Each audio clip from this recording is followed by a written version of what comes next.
జీవితంలో ఏదైనా సాధించి చూపించాలి.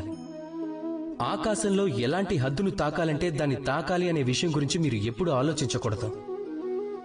అప్పుడు మీలో ఉన్న ఈ 3 గుణాలు ఆర్జితమవుతాయి.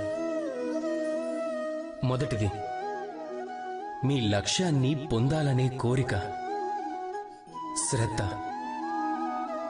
ఇది మీరు మీతో ఎప్పుడూ చేయలేనిది మీతో చేసి చూపిస్తుంది.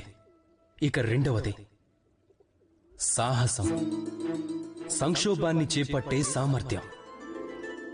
ఇది మీరు ఏదైతే చెయ్యాలి అనుకుంటారో అది మీతో చేసి చూపిస్తుంది. ఇక మూడవది, అనుభవం. అనుభవం మీ జీవితంలో మీరు ఏం చెయ్యాలి అనేది చెప్తుంది.